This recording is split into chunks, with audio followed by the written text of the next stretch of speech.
ఆనంద పని మనిషి జ్యోతితో సీరియస్గా ఇలా అంటూ ఉంటుంది. ఏంటే, ఎందుకు ఇలా చేసావే చెప్పవే.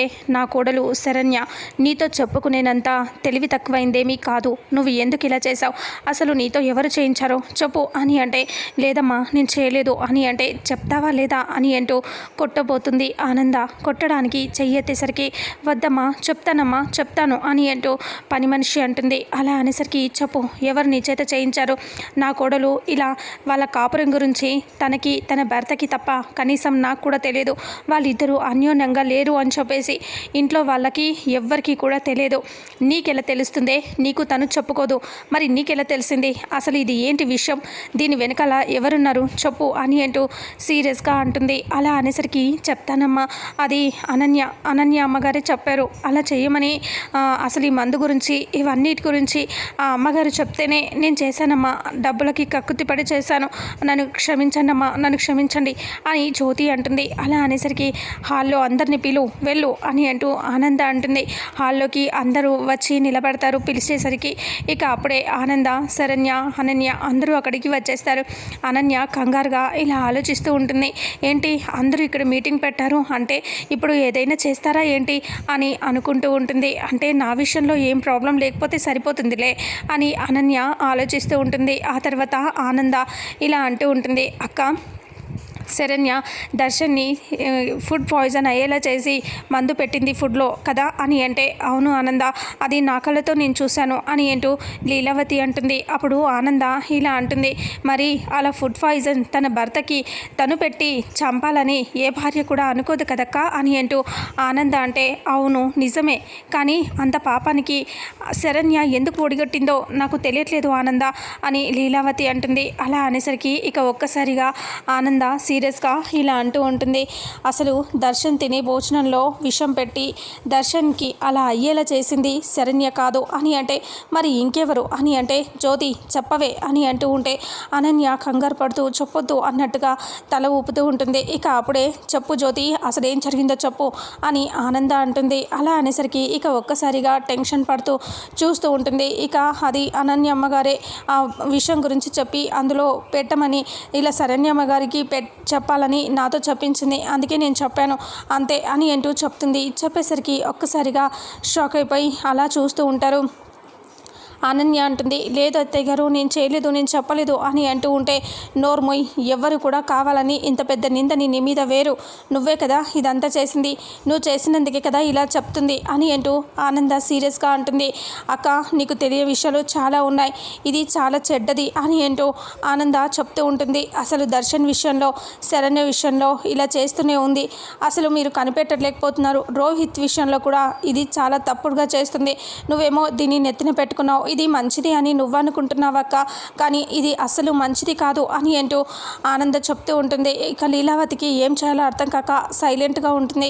అప్పుడు లీలావతి భర్త ఇలా అంటూ ఉంటాడు, ఏంటమ్మా నువ్వు ఎప్పటికీ క్షమించరాని తప్పు చేసావు, నువ్వు ఇలా చేస్తావని ఎప్పుడూ అనుకోలేదు అని వాళ్ళు అంటూ ఉంటే, ఇంకా అప్పుడే ఆనంద భర్త కూడా ఇలా అంటాడు, అసలు నువ్వు ఇలాంటి తప్పు చేస్తావని అనుకోలేదు, కానీ మా ఇంట్లో చాలా పెద్ద తప్పు చేసావమ్మా నువ్వు అని అంటే, అవును క్షమించరాని తప్పు చేసింది అని అనన్య మావయ్య అంటాడు. అలా అనేసరికి ఇక లీలావతికి ఏం చేయాలో అర్థం కాక చూస్తూ ఉంటుంది. అనన్యని నమ్మలేకపోతూ ఉంటుంది లీలావతి. అనన్య అంటుంది, అత్తయ్య గారు నన్ను క్షమించండి అత్తయ్య గారు, అయినా నేను చేయలేదు అత్తయ్య గారు అని అంటూ ఉంటే, కాంచన అంటుంది, మా అమ్మాయి చేయలేదని చెప్తుంది కదా, మీరెందుకు ఇలా చేస్తున్నారు అని అంటూ ఉంటే, చూడు నువ్వు ఇక్కడ ఉంటావా, ఏదో గెస్ట్గా వచ్చావు, గెస్ట్గా ఉండి వెళ్ళిపో, అంతేకాని నిన్ను కూడా తరిమేసేలాగా చేసుకోకు అని ఆనంద అంటుంది.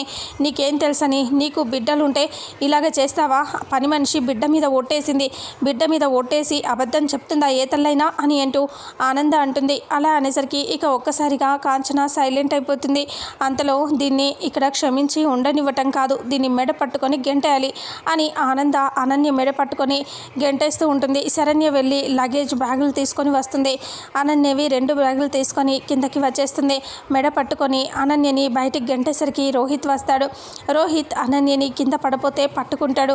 అప్పుడే ఏమైంది పిన్ని, ఇదంతా గొడవ అని అంటూ అడుగుతాడు. అలా అడిగితే అసలు ఏం జరిగిందో తెలుసా అని అంటూ జరిగింది మొత్తం చెప్తుంది ఆనంద. అందులో తప్పేముంది పిన్ని అని రోహిత్ అంటాడు. ఏంటి రోహిత్, నువ్వేనా మాట్లాడేది? తను చేసింది తప్పని తెలిసినా తప్పు కాదు అని చెప్తున్నావు అని అంటే, ఆ విషయం నాకు ముందే తెలుసు పిన్ని. దర్శన్కి మందు పెట్టిన విషయం అనన్య చేసిందని కూడా నాతో చెప్పింది అని అంటూ చెప్పేసరికి ఒక్కసారిగా అందరూ షాక్ అవుతారు. ఏం మాట్లాడుతున్నావు రోహిత్? దర్శన్కి మందు పెట్టిన విషయం నీకు ముందు తెలిసినా నువ్వు మళ్ళీ మాతో చెప్పలేదు కదా, నువ్వు అయినా దానికి సపోర్ట్ చేస్తూ అది తప్పు కాదు అంటున్నావు అని అనేసరికి ఇక అప్పుడే రోహిత్ ఇలా అంటాడు. అయితే తను ఇలా, అవునత్తయ్య గారు, నేను చెప్పేది కూడా అదే. దర్శన్ శరణ్య ఇద్దరు బాగుండాలని అందుకే నేను అలా చేశాను. అంతేకాదు తను వంకాయ కూరలో కలిపి పెట్టింది, అది మంచిది కాదు, అది విషమైంది, అంతే. నేను తప్పు చేయలేదు అత్తయ్య గారు అని అనన్య అంటుంది. ఏడుస్తూ ఉంటుంది. అవును పిన్ని, నాతో అప్పుడే చెప్పింది, కానీ ఇంకా ఇలా జరిగిపోయింది కదా అని చెప్పలేకపోయాను అని అంటూ రోహిత్ అంటాడు. ఇక అప్పుడే అనన్య ఏడుస్తూ ఉంటే లీలావతి వచ్చి, పోనీలే ఆనంద, క్షమించు, తను మంచి కోసమే కదా చేసింది, పదమ్మా ఏడవద్దు అనేసి అనన్యని లోపలికి తీసుకొని లీలావతి వెళ్తూ ఉంటే సీరియస్గా ఆనంద వైపు చూస్తూ ఉంటుంది అనన్య. అప్పుడు ఆనంద ఇలా అంది, పోవే పో, ఇప్పుడు దక్కిపోయాను అనుకుంటున్నావు, తర్వాత నీ సంగతి చెప్తాను అని ఆనంద సీరియస్గా చూస్తూ ఉంటుంది. అనన్య కూడా ఆనందని కోపంగా చూస్తూ లోపలికి వెళ్ళిపోతుంది.